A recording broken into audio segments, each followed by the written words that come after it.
आप शिक्षकों की जो समस्या आए दिन आ रही है उस पर क्या बताना चाहते हैं, क्या कीजिएगा? आज बेतिया की धरती पर हम लोग उपस्थित हुए हैं, इसमें हमारे संगठन के प्रमुख पदाधिकारी हैं और हमारे बेतिया जिले के तमाम हमारे शिक्षक साथी लोग हैं। जब कोई भी आंदोलन की शुरुआत होती है इस राज्य के अंदर, जब किसी नए इतिहास को लिखने के लिए जब नींव डाली जाती है, तो ऐसे समय में लोग बेतिया की धरती को प्रणाम करते हैं। और फिर बिहार के जो शिक्षक हैं लगातार संघर्ष तो कर ही रहे हैं, लेकिन जो ही वर्तमान में सत्ता में बैठे हुए जो लोग हैं, इन लोगों ने जो वायदा किया था, आज उस वायदे को वे भूल गए। उनको स्मरण कराने के लिए इसकी शुरुआत हम बेतिया से करने के लिए आए। जो इन्होंने कहा कि शिक्षकों की समस्या का समाधान होगा, राज्य के उप मुख्यमंत्री आदरणीय तेजस्वी यादव जी, इन्होंने प्रण पत्र जारी किया था, इन्होंने प्रण किया था। हमारे यहाँ प्रण करना, संकल्प लेना एक बहुत बड़ी बात होती है। हमारे यहाँ अगर कोई प्रण करता है तो वह गंगा पुत्र भीष्म हो जाता है, वह अपनी शादी नहीं करता है, राजपाट त्याग देता है। तो गंगा पुत्र भीष्म बनने की जिसमें क्षमता होती है वही प्रण कर सकता है। तो हम तेजस्वी यादव जी को यह याद दिलाना चाहते हैं कि प्रण करने का मतलब क्या होता है।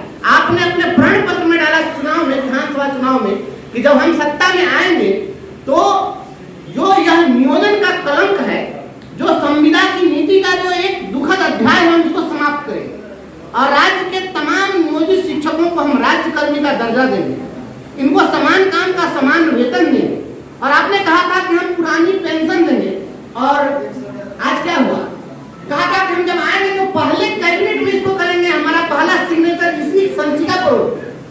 आखिर इसका क्या हुआ? आपका वह क्या था? प्रण था या भूल गया उसको?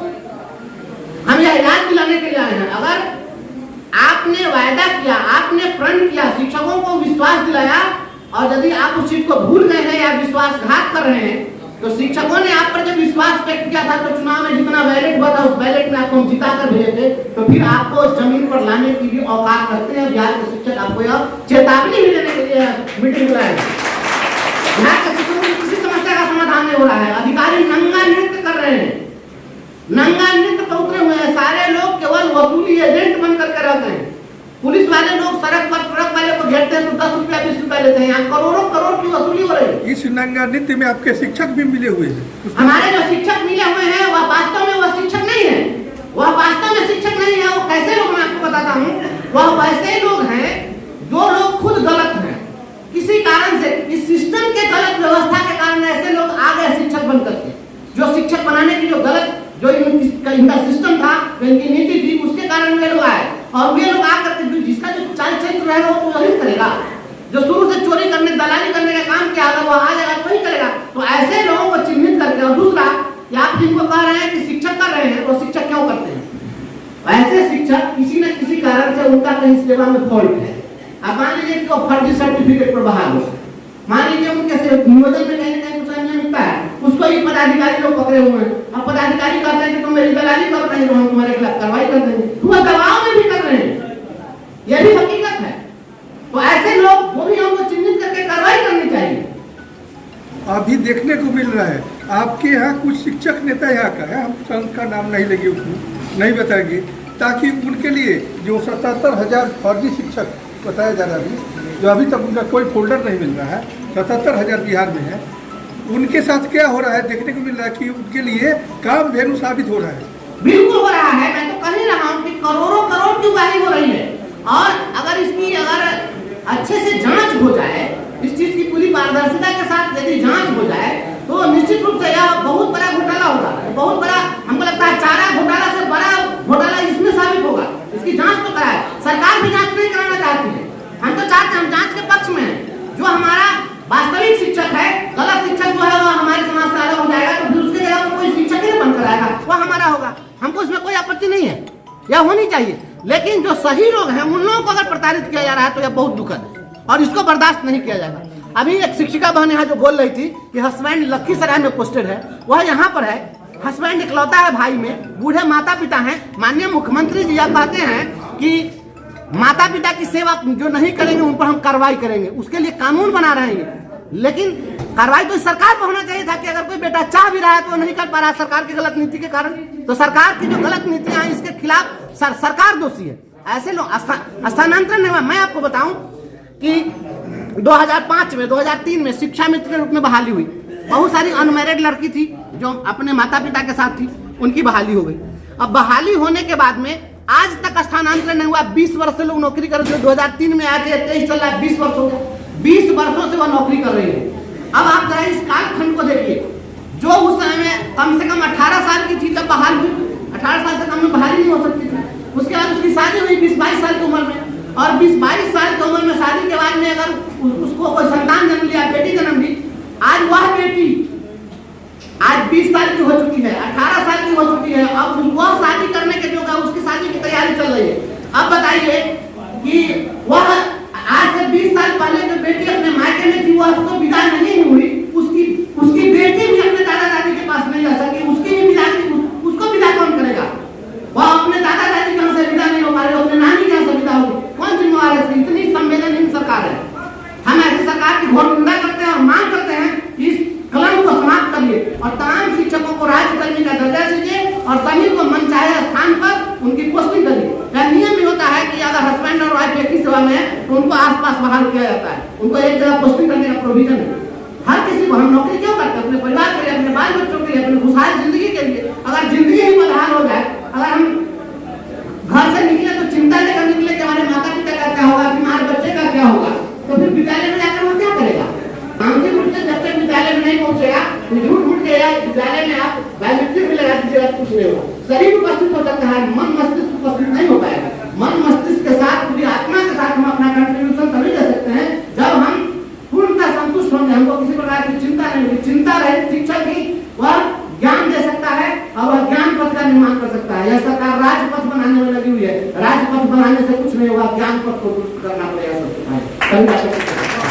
आपका शिक्षा एक क्षणिक कार्य छोड़ के तरह तरह के कार्यों में लगाया जाता है, उस पर क्या बताना चाहते हैं? बिल्कुल, मैं तो कह रहा हूँ कि सरकार की जो पॉलिसी है वह सरकार तो यही चाहती है कि गरीबों के बच्चे नहीं पढ़े, क्योंकि उन विद्यालयों में अधिकारियों के बच्चे पढ़ते नहीं है, राजनेताओं के बच्चे पढ़ते नहीं है। तो उस विद्यालय का ऐसा सिस्टम बनाया जा रहा है ताकि वहाँ पर बच्चे, देखिए विद्यालय को विद्या का मंदिर कहा जाता है, और विद्या का जो मंदिर है, अगर मंदिर में कोई जाता है, कोई मस्जिद में जाता है, कोई धार्मिक स्थान पर जाता है, तो जो जैसी इच्छा लेकर जाता है उसकी इच्छा पूरी होती है। तो विद्या के मंदिर में जो जा रहा है, स्कूल में जो बच्चा जा रहा है, वह ज्ञान अर्जन करने के जो उद्देश्य से जाएगा उसको ज्ञान मिलेगा, और जो भोजन के उद्देश्य से जाएगा उसको भोजन मिलेगा, जो कपड़ा के उद्देश्य से, साइकिल पोशाक के उद्देश्य से जाएगा उसको वही मिलने वाला है।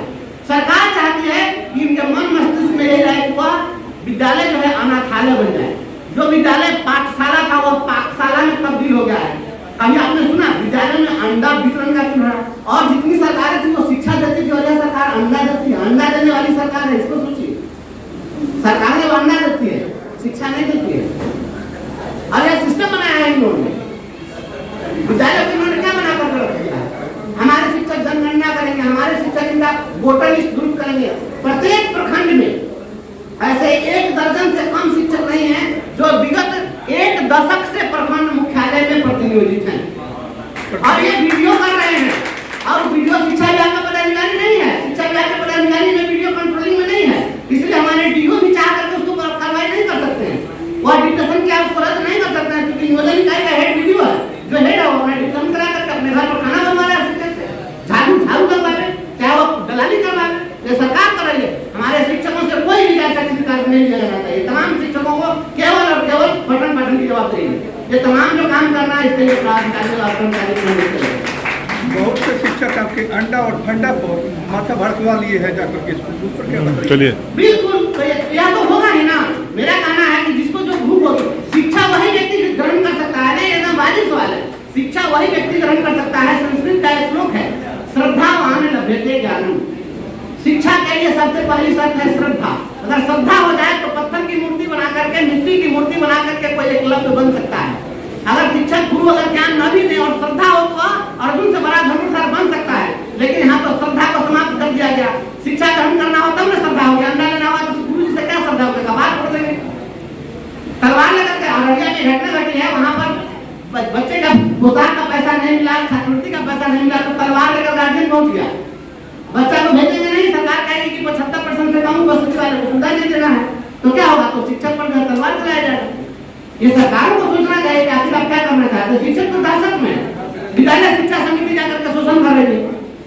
जीविका की दीदी से विद्यालय का निरीक्षण कराया जा रहा था, हमने हाईकोर्ट में यह स्तर का हुक्म लगवाया। जीविका की दीदी अंगूठा छाप हो जा रही है, बस टीचर का अटेंडेंस चेक करने के लिए। इससे बड़ा दुर्भाग्य और क्या हो सकता है। जरा डीएम साहब का भी तो उपस्थिति की जांच करा लीजिए, जरा डीपीओ साहब की उपस्थिति की भी जांच करा लीजिए, उनकी कौन जांच करेगा।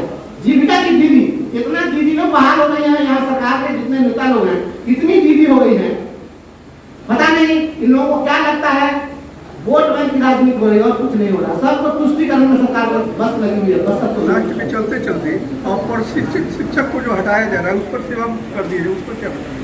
राज्य सरकार संवेदनशीलता के साथ इस मुद्दे पर विचार करे, क्योंकि हाईकोर्ट ने यह नहीं कहा कि आप प्रशिक्षितों को हटा दीजिए। शिक्षा का मुद्दा जो है वह संविधान की यह संवर्ती सूची में, यह संघ सूची और राज्य सूची में नहीं, यह संवर्ती सूची में है। इसमें राज्य सरकार और केंद्र सरकार दोनों को अपना पावर होता है कानून बनाने के लिए, और हाईकोर्ट ने यह लिबर्टी भी दिया है कि चूंकि यह संवर्ती सूची का विषय, इसलिए राज्य सरकार को यह अधिकार है वह सरकार इस पर गंभीरतापूर्वक विचार करे। और हम तो शिक्षा मंत्री जी से मांग करते हैं, क्योंकि शिक्षा मंत्री जी भी शिक्षक हैं और खुद प्रोफेसर हैं, और हमारे आंदोलन में आते थे, हमारे साथ धरना पर बैठते थे, उसे बहुत लंबी चौड़ी बात करते थे। आज इतने संवेदनहीन क्यों हो गए, समझ में बात नहीं आ रही है। इतने सारे लोग जो अप्रशिक्षित है, प्रशिक्षण दिलाना किसकी जवाबदेही थी, सरकार की जवाबदेही थी। सरकार अगर समय पर प्रशिक्षण नहीं दिलाई है तो उसके लिए जिम्मेवार शिक्षक नहीं है। और एक बात मैं बता दूं इस मामले में, क्योंकि जितनी भी बातें हैं अगर सरकार के संज्ञान में नहीं है तो मैं बता देना चाहता हूँ, माननीय उच्च न्यायालय ने पूर्व के कई मामलों में यह आदेश दिया है, ऐसा निर्णय दिया है कि अगर प्रशिक्षण दिलाना सरकार की जवाबदेही थी तो सेवा में जिस दिन शिक्षक आया उसके 2 वर्ष पूरा होने के डेट से, भले ही वह ट्रेनिंग कभी भी किया हो, सेवा पूर्णता के 2 वर्ष पूर्णता की तिथि से उनको प्रशिक्षित माना जाएगा। चंद्रकांत बनाम बिहार सरकार केस यह करता है। और आपको मैं बता दूं कि रामाशीष तिवारी एक केस है, जिस केस में माननीय उच्च न्यायालय ने और सर्वोच्च न्यायालय ने भी फैसला दिया उसमें कहा अगर कोई व्यक्ति उच्च योग्यता के आधार पर बहाल है तो वह प्रशिक्षण कभी भी लिया हो नियुक्ति तिथि से प्रशिक्षित माना जाएगा। उसी हाईकोर्ट ने, उसी सुप्रीम कोर्ट ने पूर्व में जो ऐसा न्याय निर्णय दिया है, तो इन शिक्षकों के परीक्षा पर प्रकाशन की तिथि से क्या मतलब है। अगर ये नियुक्त हुए तो इनको 2 वर्ष पूर्णता की तिथि से प्रशिक्षित माना जाए, भले इनका प्रशिक्षण कभी भी हो। प्रशिक्षण तो हमारा शिक्षकों का हमेशा चलता रहता है, सेवा पर्यंत चलता रहेगा। अंतिम रिटायरमेंट के एज में भी आप सुनते होंगे उजाला प्रशिक्षण चल रहा है, 5 दिवसीय यह प्रशिक्षण वह प्रशिक्षण, वो तो चलता रहता है। वो तो शिक्षक, अधिवक्ता और डॉक्टर, यह तो हमेशा इसको स्वाध्याय करना पड़ेगा। नई नई चीजें आती हैं, नई नई चीजों को सीखना पड़ता है। अगर किसी भी राष्ट्र में शिक्षक, अधिवक्ता और चिकित्सक अगर यह स्वाध्याय छोड़ दे, पढ़ना छोड़ दे, उस राष्ट्र का उसी दिन अंत हो जाए। इसलिए हम तो शिक्षक